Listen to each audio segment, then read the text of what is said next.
everyone, this is Ragini and you are watching NCERT Science Class 8 Chapter 1.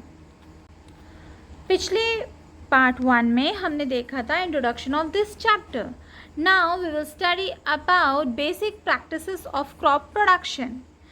इसका introduction हमने पिछले वाले part में देख लिया था. So let's start. तो पिछले पार्ट में हमने देखा था स्टूडेंट्स कि क्रॉप्स की कल्टीवेशन में बहुत सारी एक्टिविटीज़ इन्वॉल्व होती है जो फार्मर्स के द्वारा की जाती है.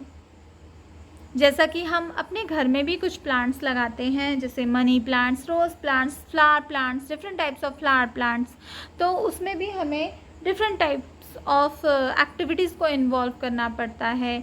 जैसे कि हम अपने घर में प्लांट लाते हैं, उसे पॉट में लगाते हैं, है ना, सॉइल को हम डिग करते हैं, देन उसमें उस प्लांट को मीन्स लगाते हैं, देन वाटरिंग करते हैं. सो बहुत सारी एक्टिविटीज़ होती है. उसके बाद जब वो एक बार उगने लग जाता है धीरे धीरे, तो फिर हम रोज़ उसे वाटरिंग करते हैं, है ना, उसकी देखभाल करते हैं. अगर उसमें वीड्स आ जाती है तो उसे हटाते हैं. तो सेवरल टाइप्स ऑफ एक्टिविटीज़ उसमें इन्वॉल्व होती है. तो अब हम तो 1-2 प्लांट्स लगाते हैं, ज़्यादा से ज़्यादा 5 या 10 प्लांट्स लगाते हैं, बट जो फार्मर्स होते हैं वो एक लार्ज स्केल में प्रोडक्शन करते हैं क्रॉप का, है ना. उनके एक पूरे खेत में एक ही टाइप की क्रॉप्स होती है. सो उनको बहुत सारी एक्टिविटीज़ करनी पड़ जाती है. सो अब कौन कौन सी एक्टिविटीज़ वो करते हैं. दीज एक्टिविटीज़ और task are referred to as agricultural practices which are listed below. अब इन्हीं सारी एक्टिविटीज़ को हम एग्रीकल्चरल प्रैक्टिसेस कहते हैं. अभी कौन कौन सी एक्टिविटीज़ है ये आपके बुक में दी गई है ना. ये 1, 2, 3 these agricultural practices are there. So first activity है preparation of soil. Preparation of soil, सबसे पहले तो क्या किया जाता है, सॉइल को प्रिपेयर किया जाता है ना. देन सेकेंड होता है सोइंग, देन सीड्स को सो किया जाता है ना, सीड्स को बोया जाता है. Then third activity is adding manure and fertilisers. तीसरी एक्टिविटी होती है मैन्योर और फर्टिलाइजर्स ऐड करना ताकि जो उनकी क्रॉप है वो अच्छे से ग्रो कर पाए. फोर्थ है इरिगेशन. इरिगेशन मीन्स वाटरिंग करना, पानी डालना. Fifth is protecting from weeds. अब फिफ्थ जो है वीड्स, वीड्स क्या होते हैं, अनवांटेड प्लांट्स होते हैं जो क्रॉप्स की ग्रोथ को अफेक्ट करते हैं. सो उन्हें वीड्स से बचाना भी एक एग्रीकल्चरल प्रैक्टिस है. Then sixth harvesting. हमारी जो भी क्रॉप हुई है उसे हार्वेस्ट करना, कटिंग करना is the one agricultural practice.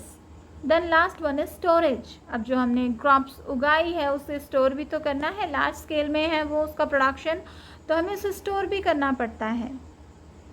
So one by one हम इन सारी एग्रीकल्चरल प्रैक्टिसेस को देखेंगे, है ना. So we are studying 1.3 preparation of soil. अब सॉइल को प्रिपेयर कैसे करते हैं. The preparation of soil is the first step before growing a crop. किसी भी क्रॉप को ग्रो करने से पहले सॉइल को प्रिपेयर करना बहुत ज़रूरी होता है. ये फर्स्ट स्टेप होती है एग्रीकल्चरल प्रैक्टिस की, है ना. या क्रॉप ग्रो करने के लिए सबसे पहली स्टेप होती है सॉइल को प्रिपेयर करना. One of the most important task in agriculture is to turn the soil and loosen it.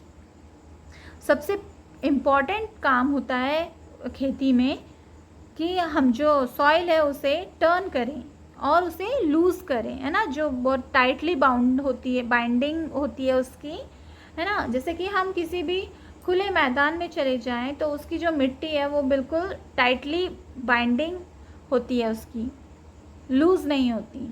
सो सबसे फर्स्ट प्रैक्टिस इसमें ये है कि उसे लूज़ करना पड़ता है हमें और उसे टर्न ऊपर की नीचे, नीचे की ऊपर करना पड़ जाता है. This allows the roots to penetrate deep into the soil. इससे क्या होता है, मिट्टी के बहुत अंदर तक जो रूट्स होते हैं वो जा पाते हैं ताकि उन्हें वाटर एंड मिनरल्स मिल सकें. The loose soil allows the roots to breathe easily even when they go deep into the soil. Why does the loosening of soil allow the roots to breathe easily.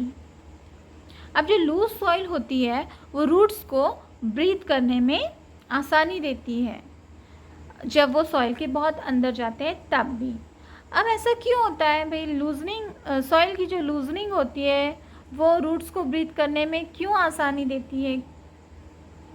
The loosened soil helps in the growth of earthworms and microbes present in the soil. अब इसका answer ये है कि जो लूजन्ड soil होती है वो earthworms और माइक्रोब्स को ग्रो होने में हेल्प करती है, जो ऑलरेडी पहले से सॉइल में प्रेजेंट होते हैं। तो जब हम सॉइल को लूजन कर देते हैं तो उनका जो ग्रोथ है वो इंक्रीज हो जाता है अर्थवर्म्स और माइक्रोब्स का। तो इसी कारण जो रूट्स होते हैं वो इजीली ब्रीथ कर पाते हैं। These organisms are friends of the farmer. और ये ऑर्गेनिजम्स को, ये जो माइक्रोब्स और अर्थवर्म्स होते हैं, इन ऑर्गेनिजम्स को फार्मर का फ्रेंड कहा जाता है, since they further turn and loosen the soil and add humus to it. उसके बाद टर्न करने के बाद, सॉइल लूजन करने के बाद उसमें ह्यूमस ऐड किया जाता है। But why the soil needs to be turn and loosen? अब हम ये सोच रहे होंगे कि आप लोग ये सोच रहे होंगे कि सॉइल को क्यों भाई टर्न करना पड़ता है, क्यों लूज करना पड़ता है। You have learn in the previous classes that soil contains minerals, water, air and some living organisms. अब आपने प्रीवियस क्लासेस में पढ़ा होगा कि जो सॉइल है उसमें मिनरल्स, वाटर, एयर और कुछ लिविंग ऑर्गेनिजम्स भी होते हैं। In addition dead plants and animals get decomposed by soil organisms. और क्या होता है, सॉइल में जो डेड प्लांट्स होते हैं, जो प्लांट्स ग्रो नहीं कर पाते, मिट्टी में ही सड़ जाते हैं, है ना। और कुछ एनिमल्स भी होते हैं जैसे जो खुले एटमॉस्फेयर में उनकी डेथ हो जाती है, वो ऐसे ही पड़े होते हैं। तो वो क्या होता है, सॉइल ऑर्गेनिजम्स के द्वारा डिकम्पोज्ड हो जाते हैं। जो सॉइल में ऑलरेडी प्रेजेंट होते हैं माइक्रोब्स, ऑर्गेनिजम्स, वो डिकम्पोज कर देते हैं इन डेड प्लांट्स और एनिमल्स को। In this way, various nutrients in the dead organisms are released back into the soil. अब इस तरीके से क्या होता है, बहुत सारे न्यूट्रिएंट्स उस डेड ऑर्गेनिजम्स के एज अ न्यूट्रिएंट्स जो सॉइल में रिलीज हो जाते हैं, है ना, जो सॉइल को फर्टाइल बना देते हैं। These nutrients are again absorbed by plants. अब इन्हीं न्यूट्रिएंट्स को फिर से प्लांट्स के द्वारा एब्जॉर्ब कर लिया जाता है। ये एक साइक्लिक प्रोसेस है कि अगर कोई प्लांट डेड हो गया, एनिमल डेड हो गया, तो वो वापस मिट्टी में मिल जाता है और मिट्टी को बहुत ज़्यादा फर्टाइल बना देता है। Since only a few centimeters of the top layer of soil supports plant growth, turning and loosening of soil brings the nutrient-rich soil to the top so that plants can use this nutrients.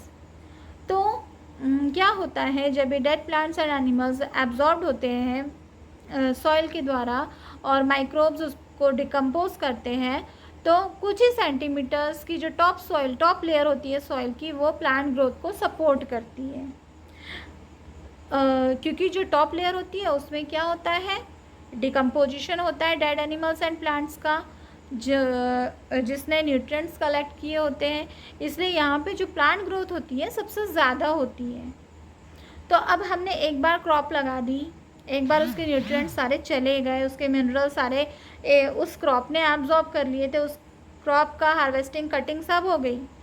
उसके बाद जो वो ऊपर की top layer रहेगी, अब उसमें तो कुछ भी नहीं बचा ना, इसीलिए क्या किया जाता है, टर्निंग और लूजनिंग की जाती है। नीचे की ऊपर सॉइल की जाती है, ऊपर की नीचे कर दी जाती है। जो नीचे की सॉइल है जिसमें न्यूट्रिएंट्स अभी हैं वो ऊपर नहीं है, तो उसे ऊपर किया जाता है। और जिसको हमने यूज़ कर लिया, मतलब एक बार जिस सॉइल के न्यूट्रिएंट्स क्रॉप ने यूज़ कर लिया, उसे नीचे कर दिया जाता है।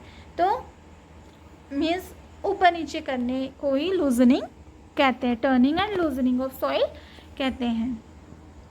Turning and loosening of soil is very important for cultivation of crops. अब जो ये टर्निंग और लूजनिंग होती है सॉइल की, ये बहुत इंपॉर्टेंट होती है क्रॉप्स के कल्टिवेशन के लिए। अब देखिए, जो प्रोसेस होती है लूजनिंग और टर्निंग की सॉइल की, इसे हम क्या कहते हैं, टिलिंग या ploughing. This is again an important note, so mark it. आप ही मार्क कर लीजिएगा, बिकॉज अगर मैं मार्क करूँगी तो लाइन ही कट हो जाएगी। So the process of, just मैं आपको मार्क लगा देती हूँ। Yes, the process of loosening and turning of the soil is called tilling और ploughing. This is done by using a plough. अब जो हम सॉइल की लूजनिंग और टर्निंग करते हैं वो किसके द्वारा की जाती है? टिलिंग के द्वारा या प्लाउइंग के द्वारा। प्लाउइंग करते हैं हम, है ना, हल चलाते हैं या ट्रैक्टर से भी उस प्लाउ को चलाया जाता है। तो इसके लिए प्लाउ का यूज़ होता है ना।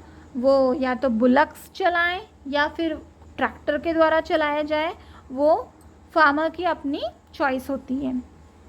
सो इस प्रोसेस को लूजनिंग और टर्निंग, सॉइल की लूजनिंग और टर्निंग की प्रोसेस को हम क्या कहते हैं? टिलिंग या ploughing. Ploughs are made of would और आयरन। अब ये जो प्लाउज होते हैं या तो वुड के बने होते हैं, आपने देखा होगा बुलक्स के गले में बंधा होता है, वो वुड का होता है, लकड़ी का होता है। और आयरन का जो प्लाव होता है वो यूजुअली ट्रैक्टर्स यूज़ करते हैं। If the soil is very dry it may need watering before ploughing. अगर सॉइल बहुत ज़्यादा ड्राई है, सूखी है, तो उसे वाटरिंग की जाती है, पहले उसमें पानी छिड़का जाता है पहले तो प्लाउइंग करने के पहले, ताकि वो थोड़ी सी गीली हो जाए, वेट हो जाए, और वो जो प्लाउइंग है वो आसानी से हो पाए। द प्लाउड फील्ड में have big clumps of soil called crumbs. जो प्लाउड फील्ड होता है, जो जोता गया खेत होता है, उसमें बहुत बड़े बड़े क्लम्प्स होते हैं सॉइल के, जिसको हम क्या कहते हैं? Crumbs. Again you can note this, जो बड़े बड़े क्लम्प्स होते हैं सॉइल के फील्ड में, प्लाउड फील्ड में, जिसे जोता गया है, जो जिस खेत को ऑलरेडी जोता गया है उसे हम, और बिग क्लम्प्स है सॉइल के तो उसे हम क्रम्स कहते हैं। It is necessary to break this crumbs. अब इस क्रम्स को ना बहुत ज़रूरी है ब्रेक करना। Levelling the field is beneficial for sowing as well as for irrigation. Levelling of soil is done with the help of a leveller. तो अब इस क्रम्स को ब्रेक करने के लिए क्या किया जाता है? फील्ड को लेवल में किया जाता है, लेवलिंग की जाती है। अब लेवलिंग क्यों की जाती है? क्या बेनिफिट है लेवलिंग का? लेवलिंग का ये बेनिफिट है कि हमें सोइंग में आसानी होती है, जो हम बीज सो करते हैं, बीज बोते हैं, उसमें आसानी होती है, और इरिगेशन में भी आसानी होती है। इरिगेशन में सिंचाई, जो हम क्रॉप्स लगाते हैं उसे ग्रो करने के लिए हम उसमें वाटरिंग करते हैं, दैट इज़ कॉल्ड इरिगेशन। ये बहुत लार्ज स्केल पे होता है, इसलिए इट इज़ कॉल्ड इरिगेशन। अगर हम 2-4 पेड़ लगा के जो घर में करते हैं तो हम क्या कहते हैं? We water our plants regularly, है ना। So watering is, irrigation is similar to watering the plants, और watering the crops is called irrigation. Leveling of soil is done with the help of a leveler. अब soil की levelling किससे की जाती है? Leveller से की जाती है ना। जैसे प्लाव को, जैसे फील्ड को की प्लाइंग जो है वो प्लाव से की जाती है, वैसे ही लेवलर से लेवलिंग की जाती है सॉइल की। Sometimes manure is added to the soil before tilling. अब कभी कभी क्या किया जाता है, जैसे कि अब बहुत बार उन्होंने क्रॉप्स उगा दी वहाँ पे उस खेत में। अब जो खेत की जितनी भी मतलब ऊपर नीचे भी कर लिया सॉइल को, उसके बाद क्या हो जाता है? थोड़े दिनों बाद बार बार वहाँ पे क्रॉप्स उगाने के बाद क्या हो जाता है? जो सॉइल है ना वो अपनी फर्टिलिटी खो देती है, वो उतनी ज़्यादा फर्टाइल, उपजाऊ नहीं रह जाती है। तो क्या किया जाता है? मैन्योर ऐड किया जाता है टिलिंग के पहले, प्लाउइंग के पहले मैन्योर ऐड किया जाता है। मैन्योर खाद हम जिसे कहते हैं, वो cow dung cakes is a best manure, है ना। तो जो नेचुरल मैन्योर होता है काउडंग, उसे यूज़ किया जाता है। This helps in proper mixing of manure with soil. अब इनकी सॉइल के साथ प्रॉपर मिक्सिंग की जाती है। और भी कई तरह के मैन्योर होते हैं। काउडंग केक्स जो होते हैं वो मैंने एक आपको सिर्फ एग्जांपल दिया है। The soil is moisten before sowing.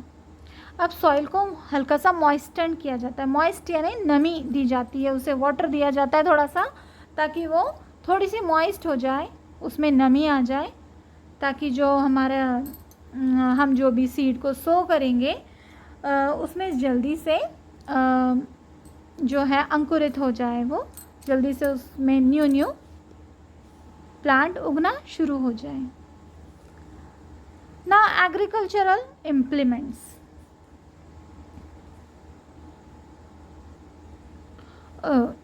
Sorry now plough.